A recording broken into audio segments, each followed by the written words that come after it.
before you stand up, quick question, when do you recommend an appropriate time frame? Like 7 o'clock at night, or? Meade County and Hardin County all hold theirs between 6 and 7 p.m. That is also for Jefferson County as well. I did look. Most school boards do hold theirs in the evening for max participation. 1% at a time, please. If you'd like to speak, please step up to the microphone.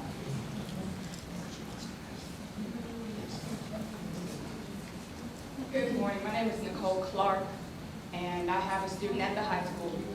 And I guess my concern in coming here was I thought we were going to discuss the dress code, but it sounds like it's going to be done in a working group. But I don't think we really heard what the intent of the board is. So we have a board representative, and we have the board giving an opinion, but we don't know what that intent is as a group. I'll address that. Okay. Since I was the intent of, let me give you some background. As you're probably aware, you can see by the participation here in the group, very emotional event. So much so that it's distracting from getting something done.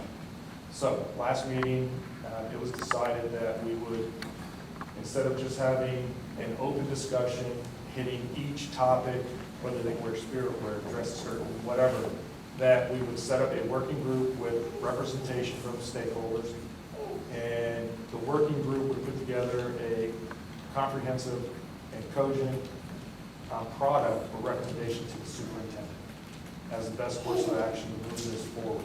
So we're not continually just kind of readdressing it. And this meeting was called as a product of that to, one, elect a board member that's going to sit and run the board. I think you heard the rest of what that process is going to be. That's why we're doing what we're doing today. I understand, because I got the same emails you all did, that it said special meeting, dress code, very misrepresentative of what this meeting is about. You know, as I'm walking in, I saw everybody come in, I go, they think we're going to discuss the dress code, which was not the intent of the meeting. So I think in the future, when we put out announcements across the board, we need to be a little more specific on what the topic is. Because dress code carries a whole plethora of other meanings in that. We need to gather this information from all our stakeholders and present it to the superintendent. The superintendent is the person who has the final decision.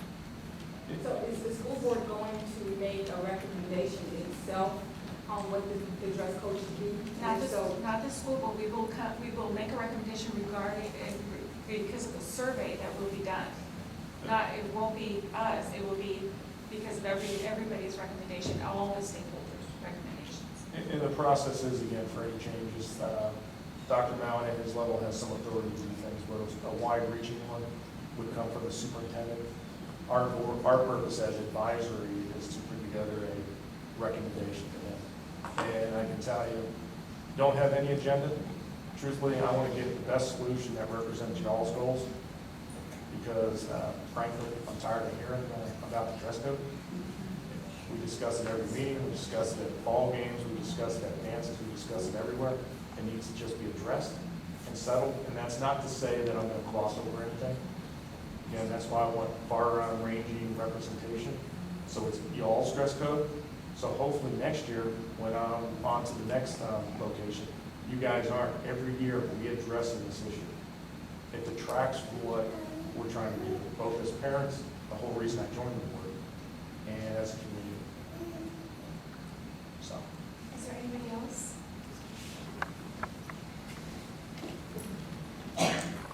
My name is Teresa Hitch. I have a child in each level of school, one in the high school, one in the middle, and also one in elementary.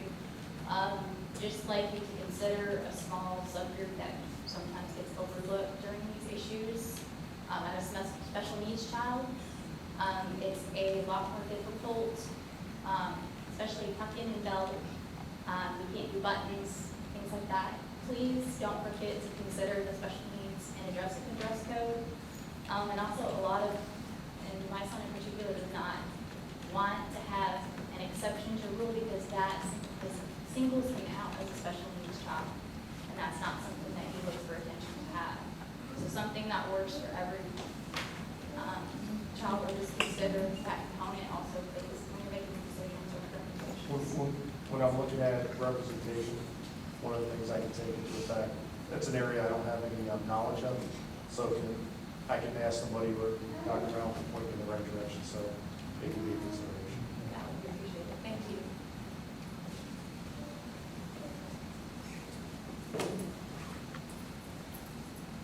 Anybody else? Thank you. We will call this meeting adjourned. It is 11:27. Thank you. We do this? Oh, I'm sorry. Wait, new business. I'm sorry, I forgot. Because Jason pushed me before the meeting. I'm sorry, we do have a couple of things for new business. Yeah, just real quick, we're gonna get some updates on some potential issues that we're seeing out there on social media. One is the strep throat thing going around on Van Voorhees. Just to give you guys some update on what's going on there. As of right now, there's no spike in strep throat that has been documented at Van Voorhees or any other school for that matter, to my knowledge. But what the new principal there, Miss Kathleen Sanchez, is doing is getting a working group together with the Ireland Community Hospital doctors and creating a plan of action that will help keep the schools clean, more clean than they already are, and to make sure that everybody's tracking a right course of action if a student is identified. So right now what they're doing, the Lieutenant Colonel McCord, who is a doctor of medicine there at Ireland, is working on a solution and info paper for all the students, all the family, all the faculty, and that's going to get released here in the next coming weeks. He didn't give me a time he was going to do it. Again, it takes time for him to gather the information, make sure it's all right, make sure it is approved to his chain of command, and then find the best medium to distro the information. But that is coming. But what Van Voorhees in particular is doing right now to aid in the fix of the problem is, for one, every night, every classroom, every utensil that gets touched, that gets reused, is getting disinfected every night by the faculty, the staff there. Okay, so there should be an issue there. Well, what the issue is students coming to school sick. Okay, so that's probably going to come down to the information paper. So what we ask right now is that if you have a child that has symptoms, and I can give you guys signs and symptoms that's easily found on the internet, on any site you go to, is going to tell you the exact same thing, what signs and symptoms of strep throat are. If your child is showing those symptoms, please take them to the doctor, or don't let them come to school, because inevitably that's the way that it's getting passed. It is person-to-person contact, not necessarily person-to-thing contact. So please keep that in mind as we start changing seasons. Kids are going to get sick. Make sure we are taking our precautions and protecting the population, because inevitably that's the only way we're going to be able to do it. Do you have anything to add on that? Again, the information paper is going to come out in the next coming weeks, so please be on the lookout for it. And the second piece of new business is, as we discuss the dress code and everything else we're going to come, we want to come up with a medium in which a sounding board for everybody to either comment on and get information out to the parents, or without having necessarily to come into a special meeting or call meetings to do it. One way to look at doing it is through a Facebook page, and I think it's going to come to a vote before we leave here today on who's going to do it and how it's going to be ran. There are meetings out there right now for the public to voice their opinion. There's ICE comments, contrarily known as the ICE complaints, not necessarily just for complaints, for good stuff too. For the majority of the things we're getting so far are just complaints, and that's fine. There's the newspaper that's coming out. Jerry, over to my right, your left, is heading up a lot of the information flow coming out of those types of meetings. But what we want to create is a school board to population, point-to-point contact, and vice versa. All right, so we're not having to go through somebody that goes through another meeting that goes up to you, because we're not necessarily sure that you guys are getting it that way, and it's right. Okay, so what we're going to do once we vote it, if it's voted in, is create that Facebook page where you are more than welcome to comment, and we will do our best as 5 board members to answer every comment that comes across, as long as it is tasteful and it's done in a constructive manner. We'll do everything in our power to answer it, at least put it into effect at the board meeting, discuss it, so we can get an answer to the problem. But if anybody's in favor of the Facebook page, and if nobody minds, I'll be the administrator for the Facebook page. All the board members will have rights to post on it their updates, things like the working group when it gets underway. Things that can legally be posted on there, in regards to that, can be posted on there. That way the parents and the population are understanding where we're at in the process, are not having to wait once a month or having to call extra meetings just to relay small bits of information. Okay, do I have a vote that Jason Heads Up the Facebook page. Do you have a motion, please? I'd like to motion that we start a Facebook page. Can I second? Have a second? All in favor? Aye. Thank you. Thank you. Thank you, Jason.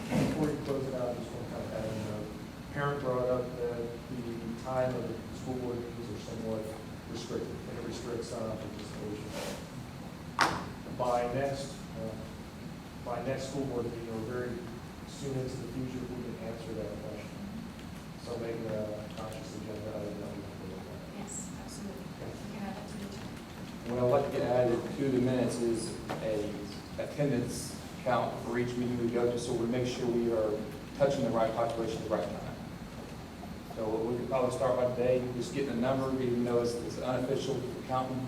But I think that's important that we do meet that intent, reaching out to the public. We need to make sure it is the right time. So if we're getting less participation at a certain time, we need to make the attempt to move it to a different time and make sure we are touching the right population at the right time. I agree. I would be happy to meet in the evenings. Fine with it. We can add that to the agenda to discuss the time change.